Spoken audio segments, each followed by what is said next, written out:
Le prophète lui disait un jour, qu'il disait que je ne crains pas pour vous la pauvreté. Ce que je crains le plus pour vous, c'est que la vie vous étale ses charmes et que vous le deuxième événement qui va distinguer Ousmane ibn Affan, c'est lors de la bataille de... Les jours, il priait la nuit. Parfois, il finissait le Coran en une seule nuit. Il faisait beaucoup de prières nocturnes. Et quand il passe à côté d'un cimetière, parfois il... Ok, pour le serment de ce vendredi, j'ai pu retenir principalement la leçon ou l'histoire des 4... Et non seulement qu'il a été le beau du prophète, mais il a été un homme patient et il avait la pudeur. Il avait la pudeur a fait de lui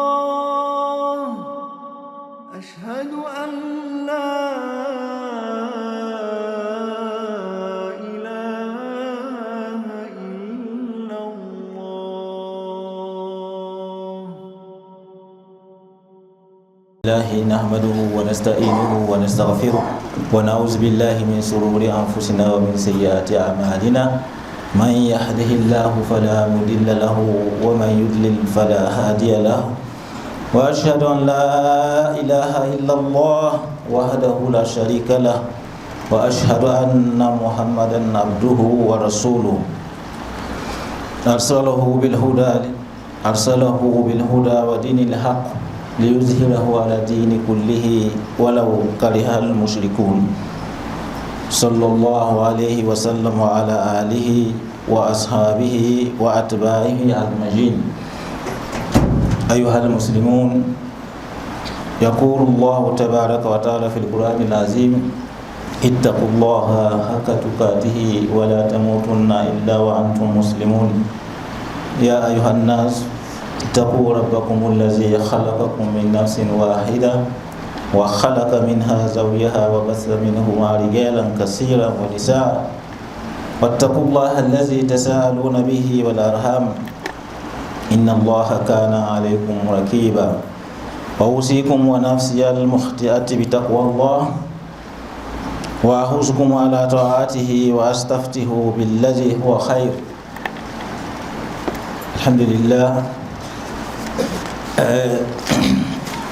Les louanges appartiennent à Allah pour ses innombrables bienfaits, ses grâces et ses faveurs.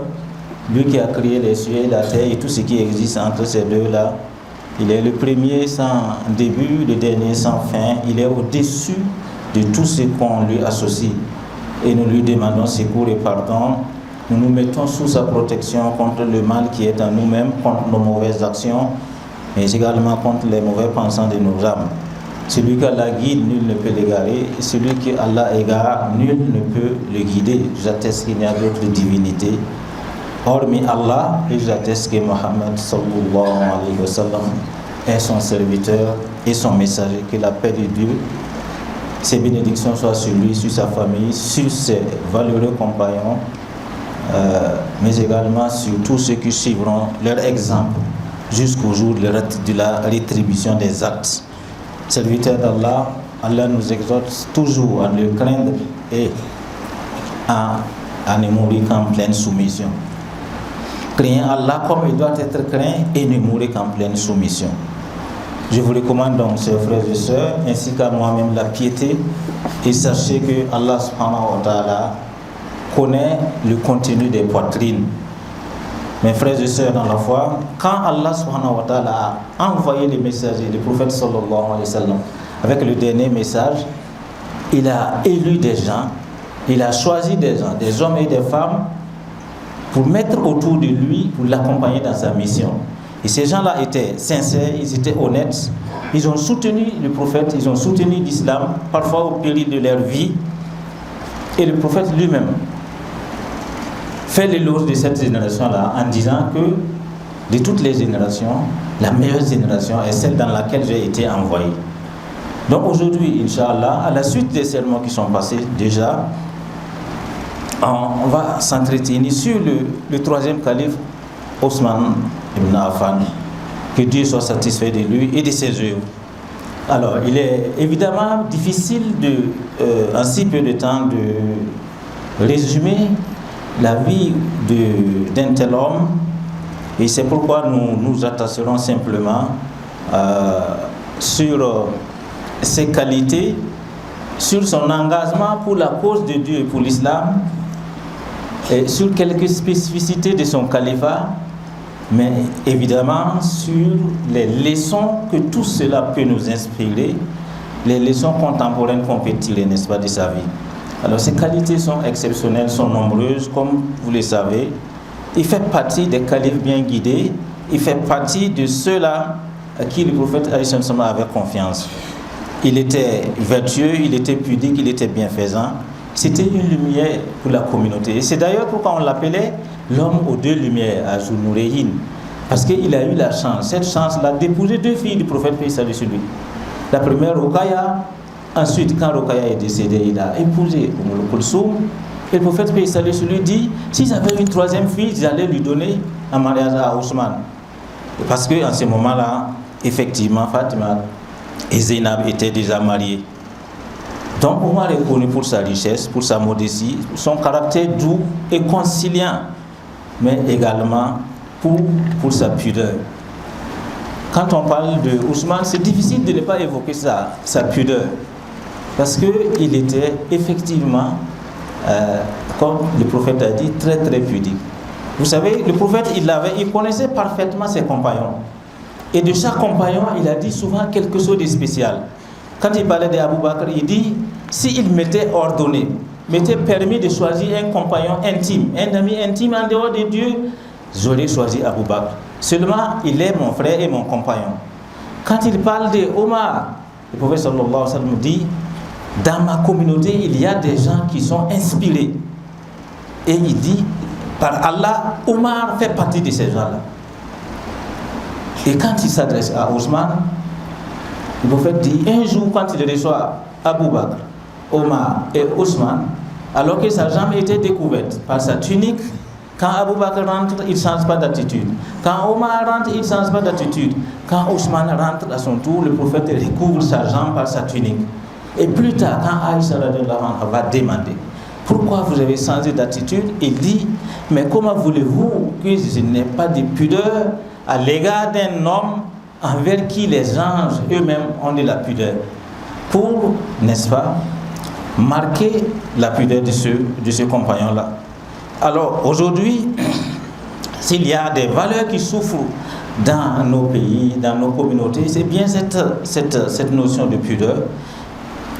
Savoir que le musulman doit être pudique dans sa pensée, dans son regard, dans ses gestes, dans sa démarche, dans son habillement. Mais quand on regarde autour de nous aujourd'hui, c'est l'une des valeurs morales qui est plus en souffrance que Dieu nous aide. Ousmane ibn Affan avait une foi immense. Il était sincère dans son adoration. Il jeûnait les jours, il priait la nuit. Parfois, il finissait le Coran en une seule nuit. Il faisait beaucoup de prières nocturnes. Et quand il passe à côté d'un cimetière, parfois il pleure jusqu'à ce que sa barbe soit mouillée. Et le prophète sallallahu alayhi wa sallam un jour a fait des invocations pour lui. Un compagnon raconte que j'ai vu le prophète toute la nuit faire des invocations pour Ousmane. Et il disait, oh Dieu, je suis satisfait de Ousmane, alors sois satisfait de lui. Donc il avait une foi qui était immense, ce compagnon-là. Mais effectivement, on a aujourd'hui besoin de faire référence à ces éléments-là, de retourner au Coran, à la sunna du prophète, paix et salut sur lui, aux habitudes de ces compagnons-là, pour essayer, n'est-ce pas, de suivre leurs pas. Quand on va au cimetière aujourd'hui, on peut remarquer, malgré qu'on est sur des lieux d'enterrement, dans un cimetière, des causeries, des débats, les gens parlent, les gens décrochent le téléphone, alors qu'on est en train, n'est-ce pas, de préparer la dernière demeure d'un des nôtres. le prophète sallallahu alayhi wa sallam disait que la mort suffit à elle seule comme rappel. La mort suffit comme rappel. Ousmane ibn Affan, c'était aussi l'homme généreux. Le prophète sallallahu alayhi wa sallam disait que le plus clément de ma communauté à l'égard des musulmans est Abu Bakr. Celui qui est le plus strict à observer les limites de Dieu, c'est Omar. Mais le plus pudique et le plus généreux, c'est Ousmane. Et la générosité de Ousmane va se manifester essentiellement à travers deux événements qui vont faire que on dit que Ousmane a acheté le paradis au prophète paix et salut sur lui lors de ces deux événements-là. Alors, premier événement, c'est au cours de l'Égypte. Vous savez, quand les musulmans sont arrivés à Médine, ils vont être confrontés essentiellement à deux problèmes. Il y a eu un grand problème d'eau, une pénurie d'eau. Il n'y avait pas d'eau. Il fallait trouver de l'eau. Et il y avait ces juifs-là qui avaient un puits qu'on appelle le puits des Romains, qui vendaient l'eau de son puits aux musulmans. Et le prophète sallallahu a demandé aux compagnons qui va acheter ce puits-là pour mettre à la disposition des musulmans. Et c'est Ousmane, que Dieu l'a agréé, qui va aller se proposer d'acheter ce puits-là. Mais le compagnon, le juif va refuser, qu'il ne vend pas son puits. Ousmane lui propose, si tu ne vends pas le puits, vends-moi la moitié du puits. Un jour pour moi et un jour pour toi. Et les juifs accepta. Et le jour de Ousmane, les musulmans viennent puiser l'eau. Et le lendemain, personne ne va au puits. Jusqu'à ce que le Romain lui-même, les juifs viennent proposer à Ousmane, il faut acheter l'autre moitié du puits. Et il va acheter ce puits pour mettre entièrement à la disposition, n'est-ce pas, des musulmans. L'autre problème que les musulmans ont eu à Médine, c'était la mosquée entre-temps qui était exiguë, et Ousmane également va se proposer d'acheter des appartements aux alentours pour l'extension, n'est-ce pas, de la mosquée du prophète paix et salut sur lui. Et le deuxième événement qui va distinguer Ousmane ibn Affan, c'est lors de la bataille de Tabouk, quand Héraclius voulait attaquer l'armée musulmane, attaquer les musulmans. Le prophète était au courant et il va anticiper pour préparer les musulmans à cette bataille-là. Mais c'était des années difficiles. C'était une année de dizaines. L'armée musulmane était sans armes. Le prophète va lancer une contribution patriotique, une contribution des musulmans à l'effort de guerre. Les gens vont contribuer. Les femmes vont donner de leurs bijoux, mais ça ne va pas suffire. Et le prophète sallallahu alayhi wa sallam dit que celui qui va équiper l'armée musulmane dans cette période de difficulté aura le pardon de Dieu. Et encore, c'est Ousmane qui va s'élever et qui dit au prophète que je vais donner 100 chevaux, 200 chevaux, 300 chevaux, tous équipés de leurs bas et de leurs harnais pour cette bataille.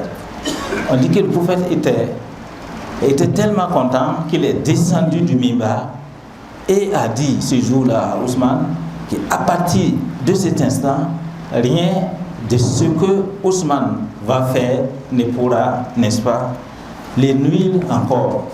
Donc voilà les deux événements, parmi tant d'autres bien sûr, qui vont distinguer Ousmane ibn Affan.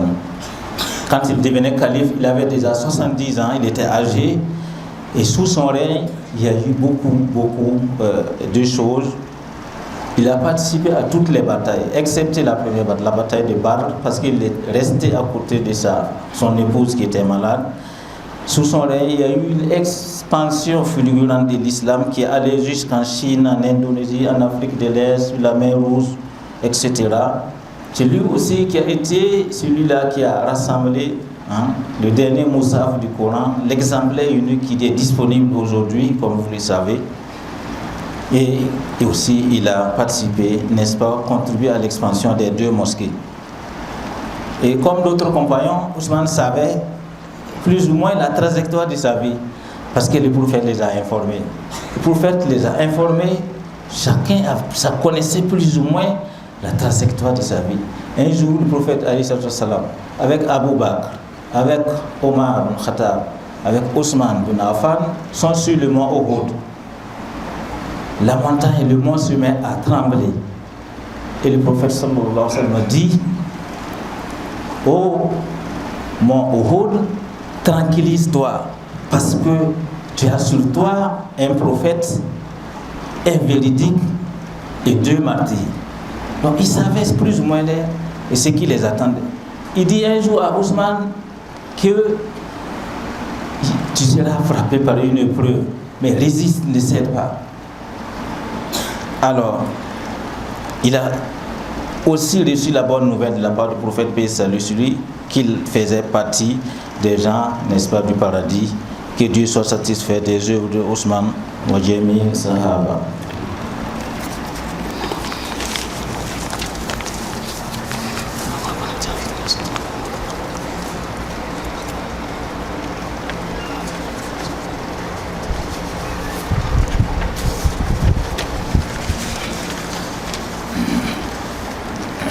Alhamdulillah rabbil alamin. Al-aqibat lil muttaqin wa la udwana illa 'alal zalimin. Wa asyhadu an la ilaha illallah wahdahu la syarika lah wa asyhadu anna Muhammadan abduhu wa rasuluhu sallallahu alaihi wasallam wa ala alihi wa ashabihi wa man tabi'ahum bi ihsanin ila yaumiddin. Ya ayyuhallazina amanu taqullaha wa qulu qawlan sadida yuslih lakum a'malakum wa yaghfir lakum dhunubakum wa man yuti'illaha wa rasulahu faqad faza fawzan 'azima.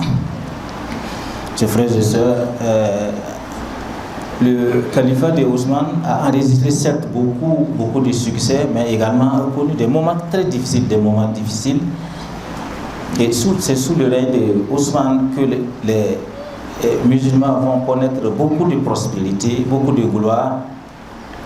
Mais c'est sous son règne aussi qu'il va avoir des réactions politiques qui vont évoluer, qui vont entraîner la constitution de groupes, des groupuscules, des groupes de pression pour diverses raisons, qui vont aller jusqu'à faire des complots autour de lui. Lui, il va rester toujours au-dessus de la mêlée pour ne pas être celui par qui tout va commencer, parce qu'il avait la tâche lourde de maintenir la cohésion sociale dans la communauté.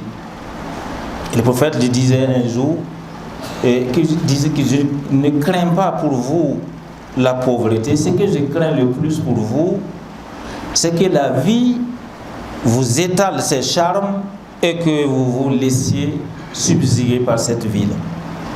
Donc les responsables des complots ont sans cesse travaillé à l'affaiblissement du calife, à la déstabilisation de l'État, et ces derniers-là vont aller jusqu'à assiéger le calife, le séquestrer dans sa propre maison pendant plus d'1 mois, pendant environ 40 jours. Les gens sont passés derrière lui, malgré les négociations, sont passés à travers le mur pour s'attaquer au calife qui a refusé de riposter, malgré la proposition d'autres grands compagnons qui lui ont proposé de résister. Il a dit laissez. Et les gens sont rentrés à travers le mur. Et Ousmane va être tué par plusieurs coups de poignard. Les gens vont se ruer sur lui. Des gens qui avaient été manipulés, qui ne savaient pas forcément ce qu'ils faisaient. Parmi eux, par exemple, il y avait un enfant d'Abou Bakr, le fils d'Abou Bakr, qui voit Ousmane, qui tient sa barbe. Et puis Ousmane le regarde dans les yeux, il dit si ton papa, ton père Abou Bakr était là, il l'avait désapprouvé ton acte. Donc, ce dernier va comprendre qu'il a été manipulé, il laisse tomber les armes, il fait demi-tour, mais sous l'effet donc du groupe, Ousmane sera poignardé. Et parmi celui qui l'a poignardé dit: j'ai donné 9 coups de poignard à Ousmane. Et parmi ces coups de poignard, parfois je ne sais pas pourquoi je l'ai poignardé.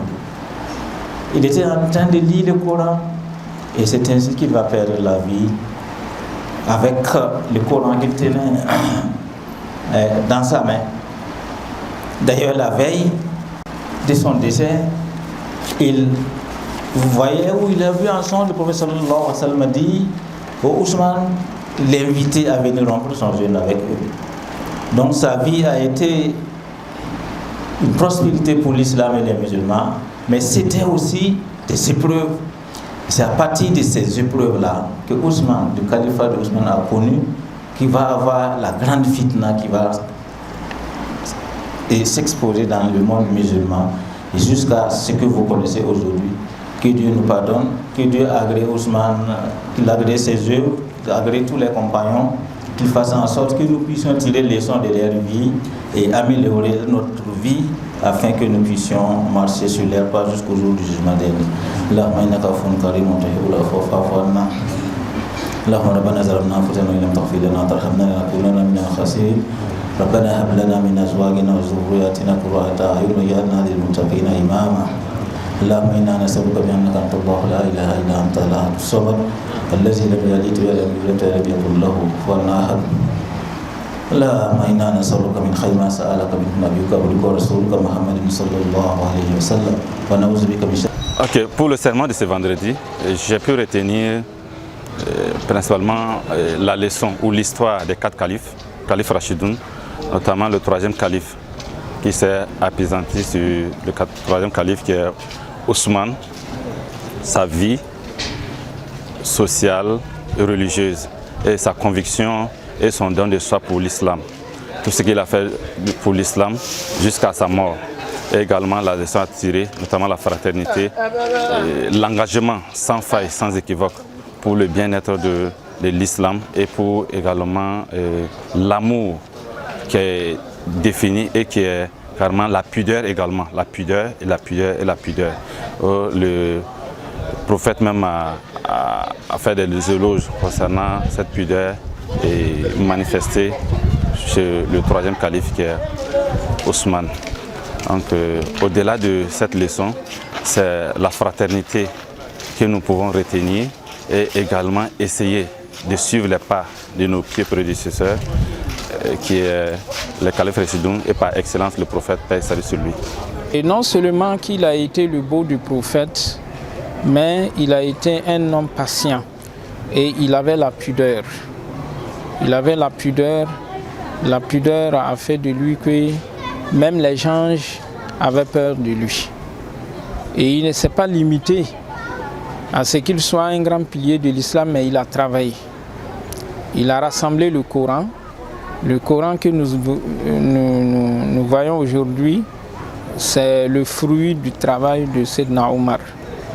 Et encore, Sayyidina Omar ne s'est pas limité à être un grand imam, à être un grand amir, mais financièrement, il a contribué massivement. Voilà, dans certaines guerres, il a contribué, comme l'a dit l'imam. Et encore, il a financé beaucoup, et également pour les musulmans, comme nous l'avons entendu dans le sermon de l'imam, il a payé le puits d'un juif pour les musulmans. Il a d'abord payé ça, la moitié, et après il a payé le puits entièrement pour les musulmans.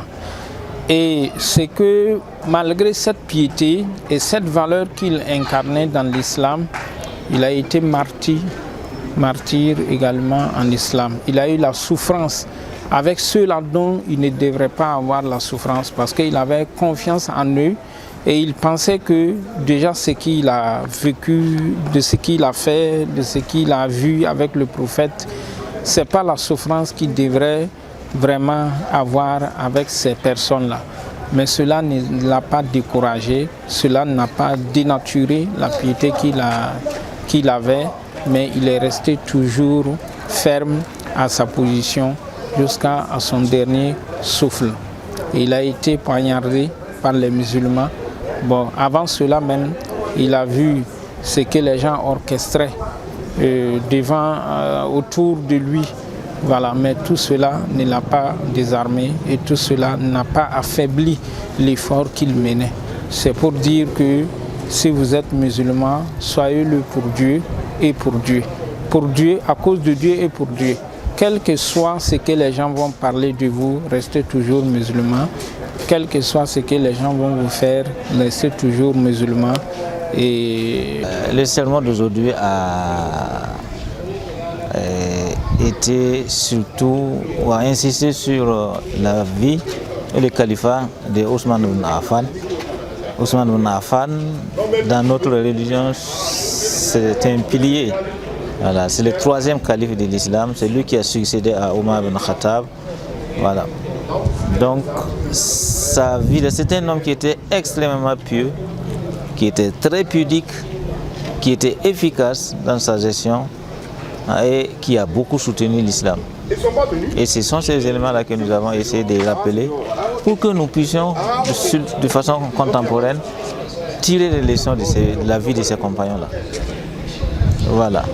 Il était parmi les plus riches de la Mecque et de Médine. Il a mis, comme Abou Bakr et Omar, sa richesse à la contribution, au soutien de l'islam et des musulmans. Nous avons rappelé essentiellement deux événements importants. Quand les musulmans se sont retrouvés en difficulté devant une grande pénurie d'eau, quand ils ont émigré de la Mecque à Médine, c'est Ousmane qui a sauvé la communauté en payant un puits qui appartenait à un juif, et il a mis ce puits-là, le puits de Rouma, à la disposition de la communauté. Et c'était un grand bienfait pour lui. Deuxièmement, lors de la bataille de Tabouk, quand le prophète sallallahu alayhi wa sallam a préparé, n'est-ce pas, l'armée musulmane, c'était une année difficile. Voilà. Et le prophète a demandé aux gens de contribuer pour l'effort de guerre pour qu'on puisse équiper l'armée musulmane. Et Ousmane a été celui qui a contribué le plus, en donnant plusieurs chevaux, 100, 200, 300 chevaux, avec leur équipement complet. Le prophète était tellement content qu'il a dit qu'à partir d'aujourd'hui, rien de ce que Oumar ne va faire ne pourra être nuisible à lui. Voilà. Donc voilà des exemples qu'on doit suivre. Il était très pieux, il jeûnait beaucoup, il priait la nuit.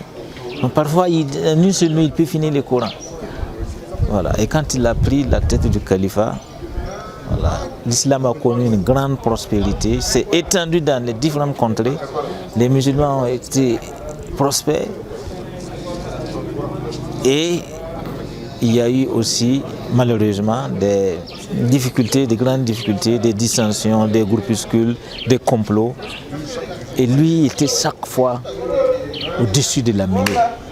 Il était chaque fois au-dessus de la mêlée pour se démarquer. Et il n'a pas réagi, il n'a pas répondu aux provocations jusqu'à ce qu'on l'assassine. Et il a été, il est mort quand on l'a assassiné. Les gens l'ont encerclé, mis en quarantaine autour de chez lui, jusqu'à passer par derrière le mur et puis l'assassiner. Voilà, sans rentrer dans les détails. Donc c'est essentiellement les traces de ce compagnon-là, de ce calife-là, que nous avons essayé de rappeler pour que nous puissions tirer les leçons. Ousmane ibn Affan a soutenu la religion. Aujourd'hui, qu'est-ce que toi, musulman, tu peux faire pour soutenir la religion?